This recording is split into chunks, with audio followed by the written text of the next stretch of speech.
The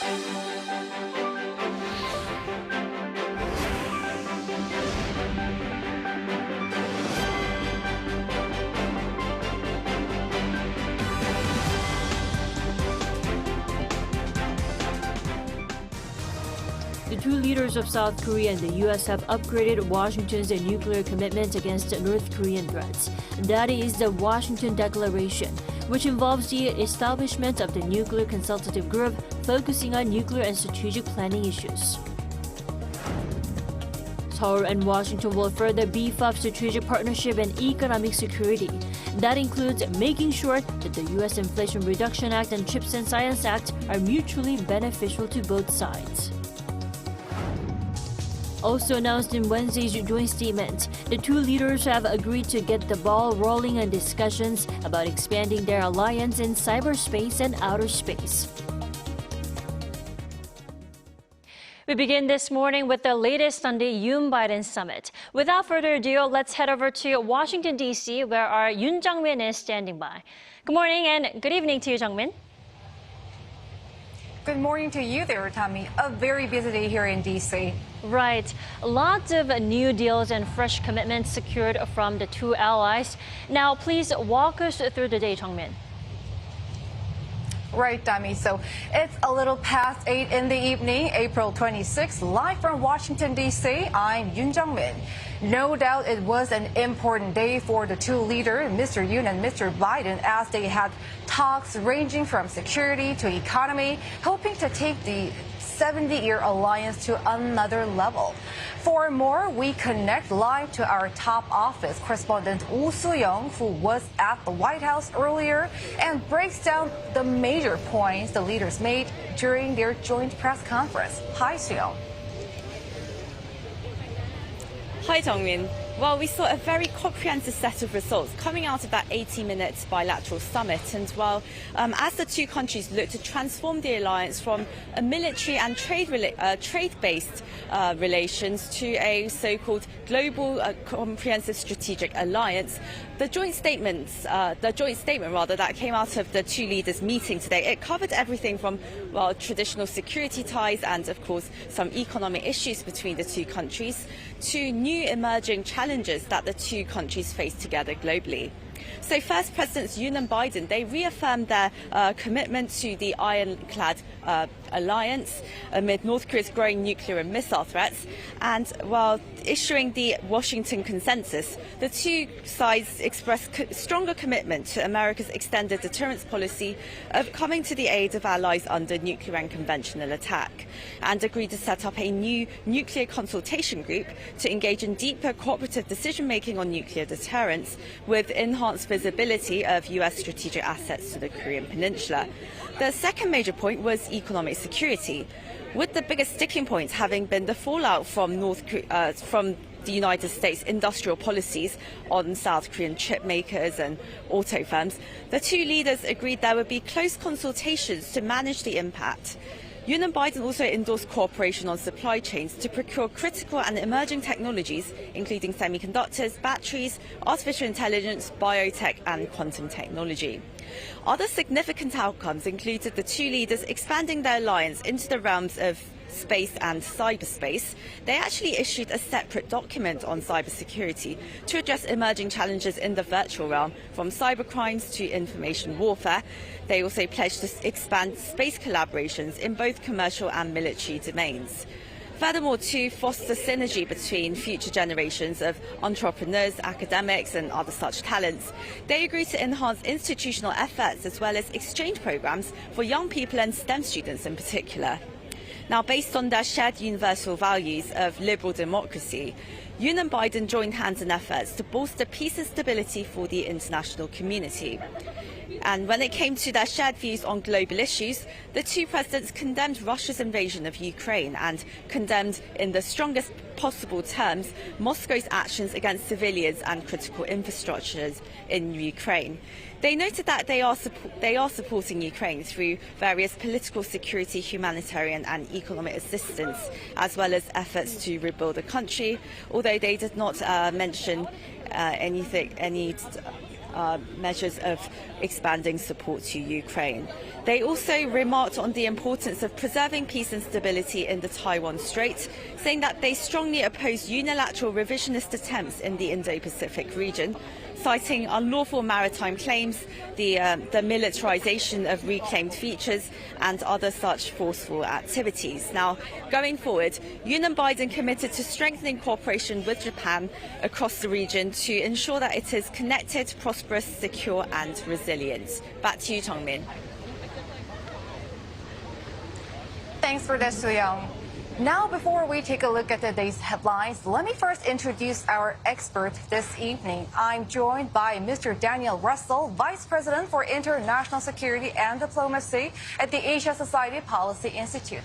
Mr. Russell, thanks for coming on. Thanks for having me. My pleasure. So, first, what were the major key takeaways at the joint press conference by Presidents Yoon and Biden earlier today? Well, I'm a veteran of a lot of visits, and what I'd say is this was not just a 70th birthday party for the U.S. ROK alliance. There was real substantive progress made by the two leaders on issues that really mattered.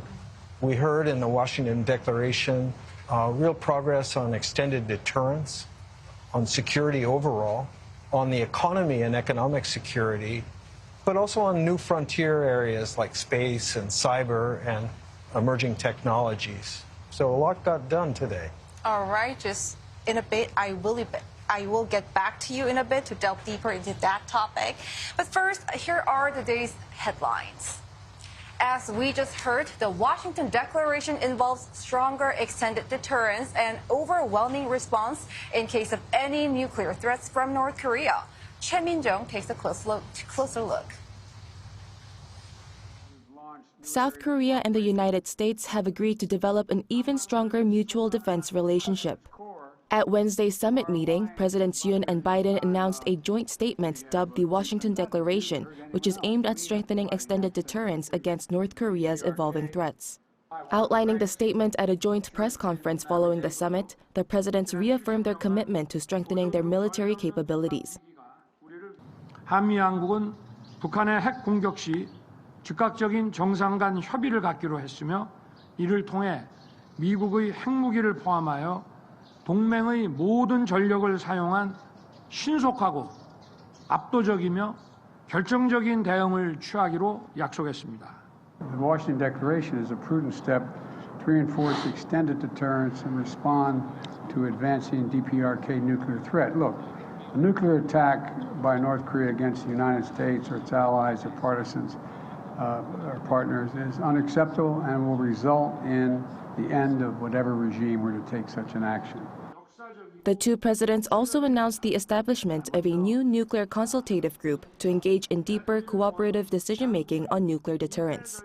Yoon explained that under the terms of the NCG, the two countries will share information on nuclear assets and intelligence and jointly plan responses and exercises. He noted that the new level of implementation and response has never been this strong. Biden also acknowledged that there is even closer cooperation, but made clear that this does not mean the U.S. will station nuclear weapons on the peninsula. U.S. officials did, however, say that Washington is planning strategic visits of U.S. nuclear-armed submarines to South Korea, a move not seen since the 1980s. At the same time, Biden stressed that the two countries continue to seek serious and substantial diplomatic breakthroughs with the North to bolster stability on the peninsula. Choi Min-jung, Arirang News. Economic cooperation also took center stage during the Yoon-Biden Summit, seeking mutually beneficial investment in line with the U.S. CHIPS Act and IRA. And the allies are set to launch a dialogue on core technology. Lee Dae-hyun with more. The leaders of South Korea and the U.S. have said they will continue to have close consultation to ensure the U.S. CHIPS Act and the Inflation Reduction Act encourage mutually beneficial corporate investment. Asked whether attempts to restrict China's expansion in chip production are having a heavy toll on South Korea, U.S. President Joe Biden responded that these acts are a win-win for both Seoul and Washington, as these are helping economic growth in the U.S. while creating jobs in South Korea. Biden also said he believes Korean businesses would understand that the U.S. is working to minimize the negative impact of these two acts. During the press briefing after the South Korea US Summit on Wednesday, President Yoon Suk-yeol also welcomed more investment in batteries, chips, and EVs, adding that his counterpart would consider more US investment in Korean businesses. On top of that, South Korea deepens its technology partnership with the US. During the summit, the two countries' top leaders made a joint statement where they pledged to establish a next-generation critical and emerging technologies dialogue led by their national security advisors. This dialogue will be held every year, with the first talk to come in the second half of this year. Following this statement, the presidential office said, as technology and national security have become inseparable, the significance of the tech cooperation between the two countries is getting stronger. It also added that the new bilateral dialogue will create synergies in science and technology and national security. Seoul and Washington are also committed to aligning digital technology standards and regulations in order to expand public and private cooperation on leading-edge semiconductors, batteries, and quantum technologies. Top officials from the two countries also noted further cooperation on artificial intelligence, biotechnology, medical AI, and biomanufacturing. The two countries also pledged to work together to nurture scientists and engineers by utilizing a people-to-people exchange program for students and industry insiders. The presidential office said following the 70th anniversary of the South Korea-US alliance, the newly established dialogue marks a milestone in their bilateral strategic partnership. It also added this will play a key role in the two countries' economic growth while strengthening national security as well as establishing a resilient global supply chain. Lee Dae-hyun, Arirang News. As for key Korea-U.S. cooperation in cybersecurity and space exploration, here is our Moon Hae-ryun. In commemoration of the 70th anniversary of the alliance between South Korea and the United States, the two presidents discussed extending the alliance in cybersecurity and space exploration during the summit. In recognition of rising cybersecurity threats, the Strategic Cybersecurity Cooperation Framework has been established. It's an extension of the Mutual Defense Treaty in cyberspace, a bilateral defense agreement that establishes the commitment of the US and South Korea to provide mutual defense support in case of an attack from a third party. The framework establishes the need to prioritize cybersecurity as a national policy and strategic priority through the sharing of information regarding cyber threats and building a civil-military academic partnership for cyber training, research, and development. Cybersecurity has been a key issue for South Korea in recent times with illegal cryptocurrency activities and cyber threats from North Korea. During his stay in the U.S., President Yoon also visited NASA's Goddard Space Flight Center with U.S. Vice President Kamala Harris.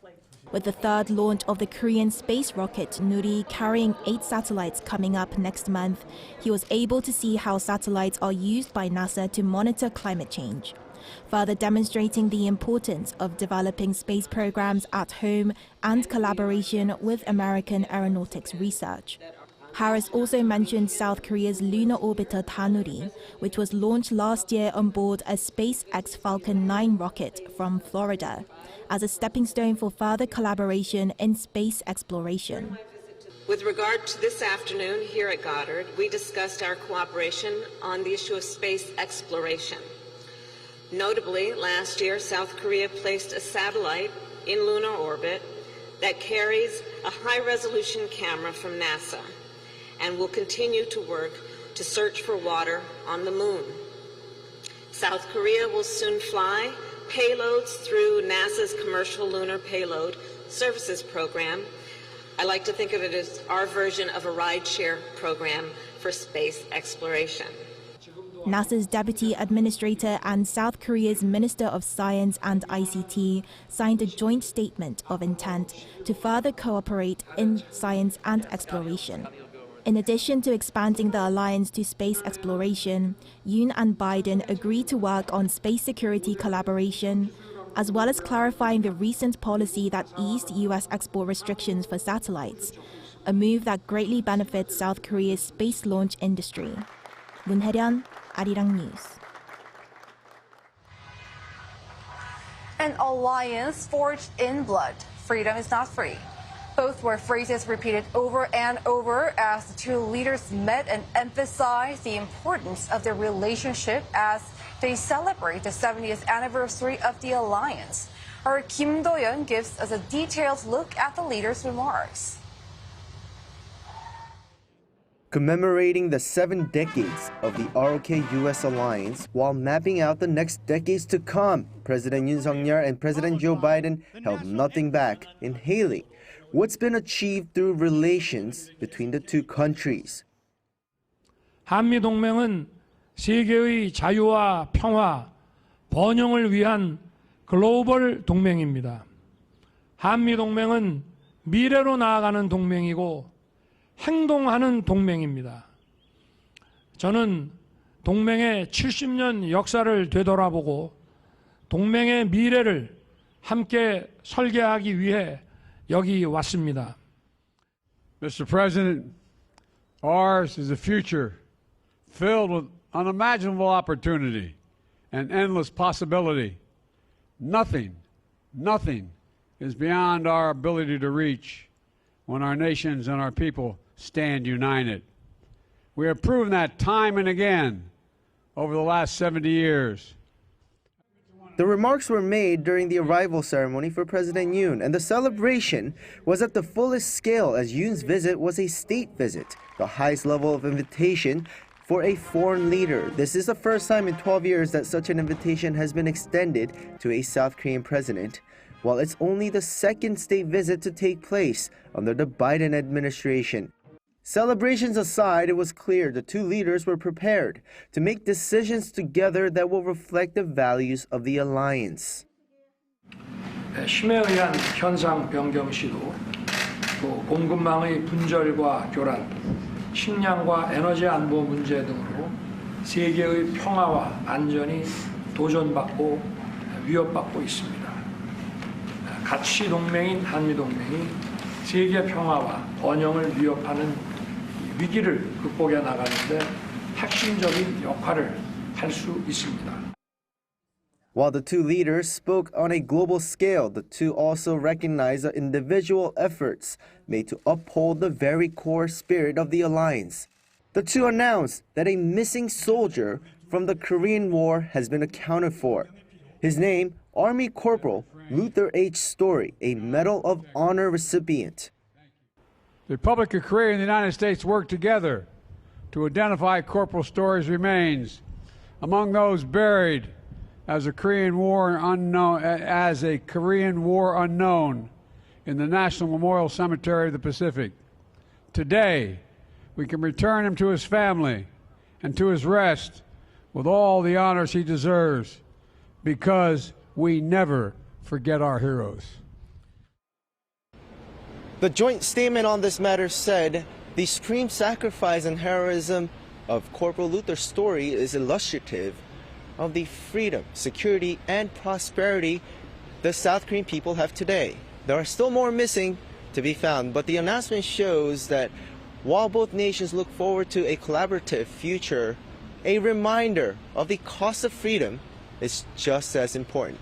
Kim Do-yeon, Arirang News, Washington, D.C. And while in the U.S., President Yoon Suk-yeol took time to meet with Tesla CEO Elon Musk and asked for investment for a Tesla production facility in South Korea.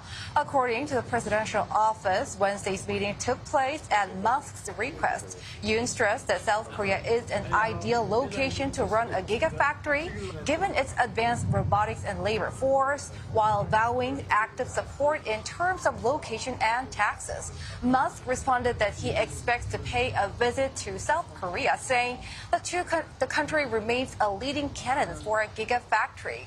Yoon also expressed hope for space cooperation between domestic businesses and Musk's spacecraft company, SpaceX.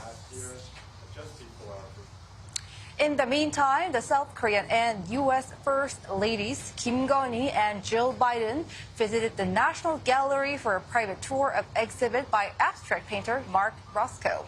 They were joined by the painter's son, Christopher, and were taken to see a new exhibit that has yet to be opened to the public.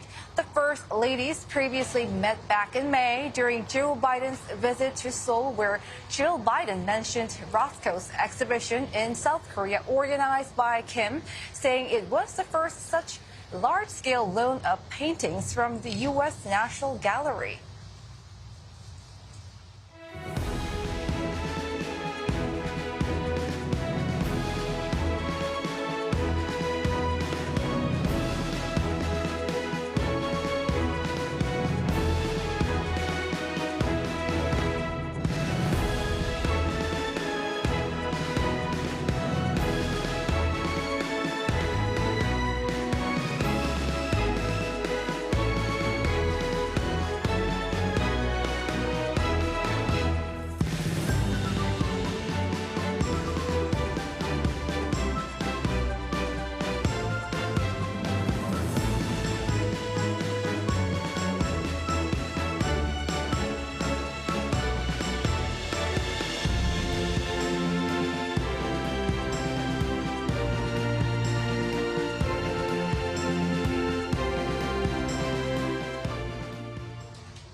For those who are just tuning in, you are watching Arirang's special coverage of the ROK US Summit, coming to you live from Washington, D.C.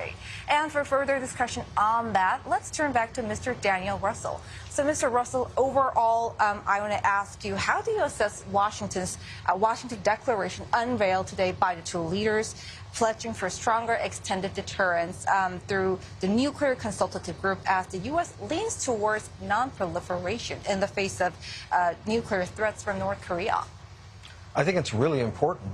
It's the Washington Declaration, but it's not just declaratory. It's not just rhetoric. There's some real substance to it. And clearly the U.S. has gone a long way to reassure Korea, but also to reinforce the role of Korea as an ally, as a partner in contending with the growing nuclear threat from North Korea. Right. I think the consultative group means that Korean perspectives and Korean capabilities are going to be factored into the strategic planning from now on. There'll be new forms of cooperation, and there'll be new forms of training and exercises. These all are very significant. So it's important to make clear that the use of a nuclear weapon by North Korea would lead to an overwhelming response. But this goes beyond just words. There's now a place for the Korean military and the Korean national security team in thinking through what a joint response would be. All right. And Seoul and Washington agreed on overwhelming actions against any nuclear attack from North Korea, as well as swift consultation at a leader summit level. And President Biden mentioned in his words the end of the regime if there's any nuclear attack. So what message do you think they are trying to send here? I think the real message is not so much in the words, which have been used before, but rather in the fact of jointness, the integration of the U.S. military and U.S. strategic planning with the ROK military as well. I think these exercises, I think that the consultative mechanisms, which are new, will boost the credibility, boost the effectiveness, and therefore boost the deterrence of the alliance and of the nuclear umbrella. Right, deeds and words. And the South Korean leader hopes for close cooperation, coordination in supply chains in light of the U.S.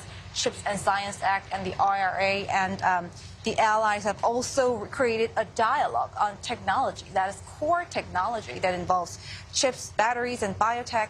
What do you say on the allies' further tightening of its partnership in the economic sector? Well, it all adds up to one thing: strategy. Yeah. You know, there are terrific complementarities between the U.S. and South Korean industry and science, technology, and so on. But what really matters is having a shared strategy, is talking through where it is that we're trying to go and how it is that we're going to get there. I think having this emerging technology or advanced technology dialogue is important. And the fact that it's led by the national security advisors matters. That's a huge contribution.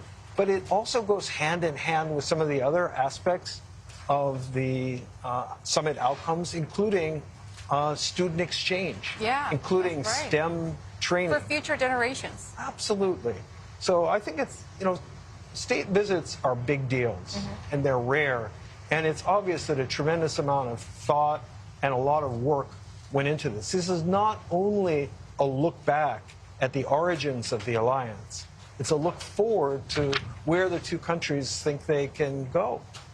Right. And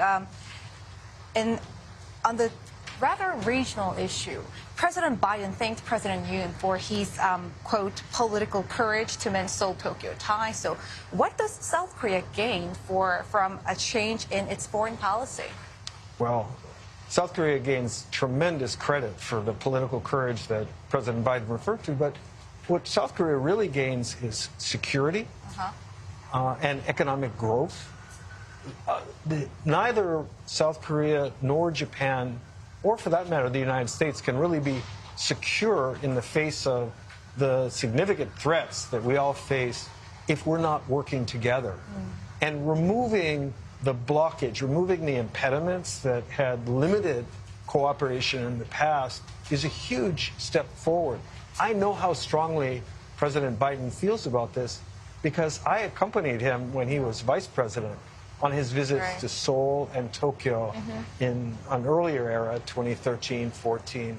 And he was clear then, and I know he's sincere when he thanks President Yoon for what really was a hugely important breakthrough. All right. And Mr. Russell, before we let you go, the Korean president said he hopes for security and peace in the Indo-Pacific region. Can we read this as the nation trying to up its contribution on a global stage? I think it shows that Korea is now a global actor, a global pivotal state.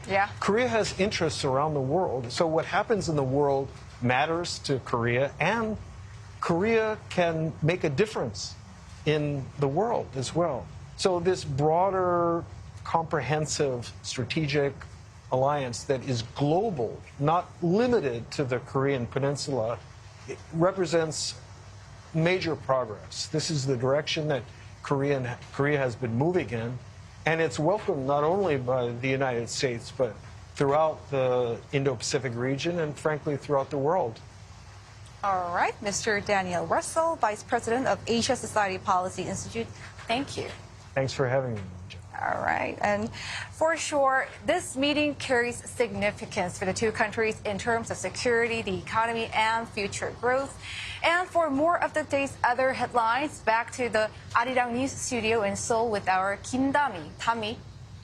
Indeed, Jungmin. On top of that, we do have more to follow on President Yoon's schedule in D.C. So do keep us posted, Jungmin.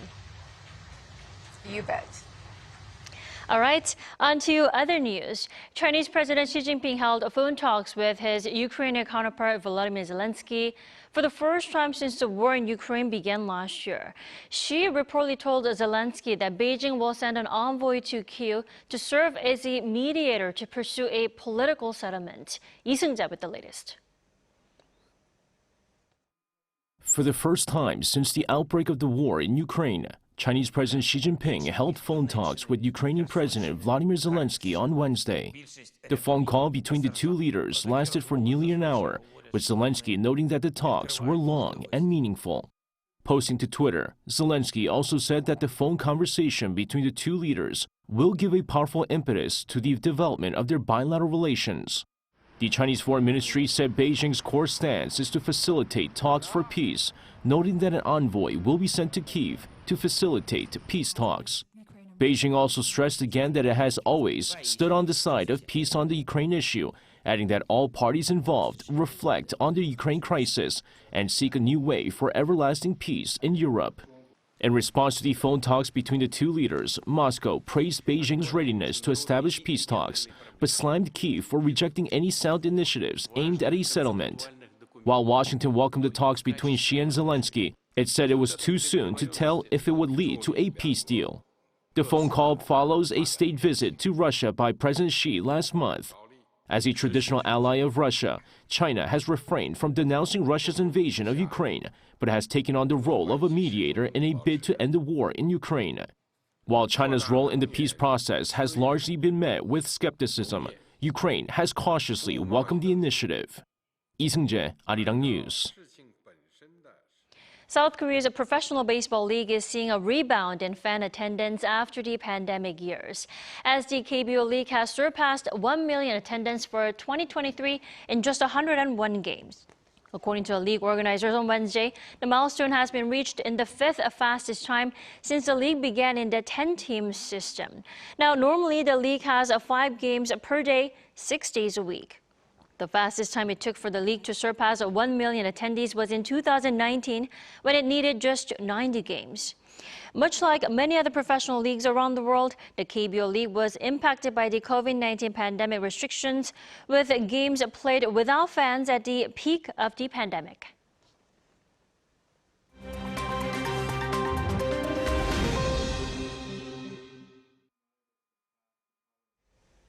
Good morning, I'm Matthew Ashley, and we now turn over to stories from around the world. We begin with the European Union, which has struck a new deal on the use of sustainable jet fuel in an effort to decarbonize the industry. Called the Refuel EU Aviation Proposal, it was agreed on between the EU and its member states on Tuesday. It means that from 2025, all flights departing from an EU airport will need to be partially run on sustainable jet fuel. Under the deal, sustainable aviation fuels must be mixed with standard jet fuel in increasing amounts, starting at 2% in 2025, with a final target of 70% by 2050. This alone is expected to reduce aviation carbon dioxide emissions by 2/3 by the year 2050. Other measures in the deal stipulate that planes carry only the necessary amount of fuel to avoid extra weight-related emissions, and that airports are equipped with SAF infrastructure. Now, in the United States, Grammy Award-winning rapper Pras Michel has been found guilty by a federal court on Wednesday on 10 criminal charges, including conspiracy, witness tampering, and acting as an unregistered agent of a foreign government. Michel was accused of being involved in failed multi-million-dollar conspiracies to help Beijing and Malaysian businessman Zhou Lo gain access to U.S. officials. In one case, the 50-year-old was accused of taking money from Beijing to lobby officials to extradite a U.S.-based dissident back to China. And according to prosecutors, he also accepted over $100 million from Lo to influence U.S. politics during the former Trump and Obama administrations. Now, the ex-member of the 1990s chart toppers Fugees now faces up to 20 years in prison. And finally, Brazil has added the name of its late football legend Pele into the dictionary. According to the Michaelis Dictionary on Wednesday, Pele is in its Portuguese edition and is to be used as an adjective to describe a person that is, quote, exceptional, incomparable, unique. It comes amid a successful campaign by the Pele Foundation and Sport TV to pay tribute to the legend by getting his name added to the dictionary. The campaign has so far gathered over 125,000 signatures. Pele died last December at the age of 82 after a battle with colon cancer. He is the only player in history to have won 3 World Cups.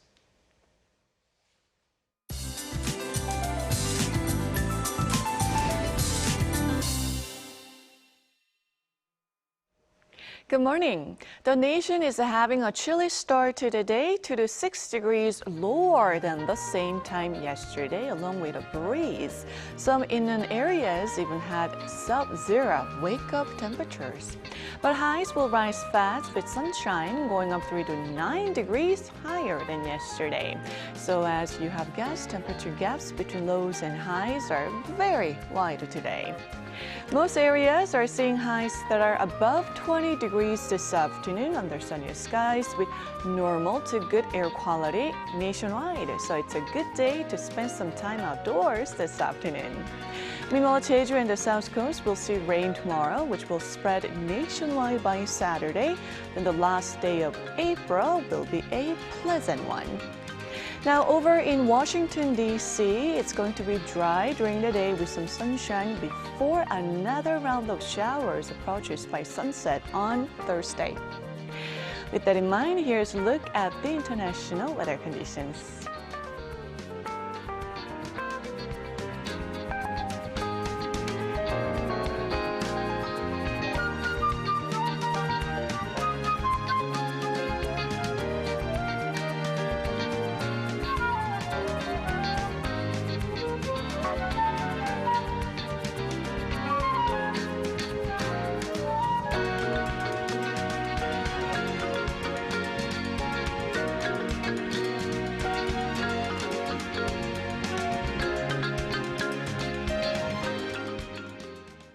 That is all we have for today's New Day at Arirang. Thanks for watching.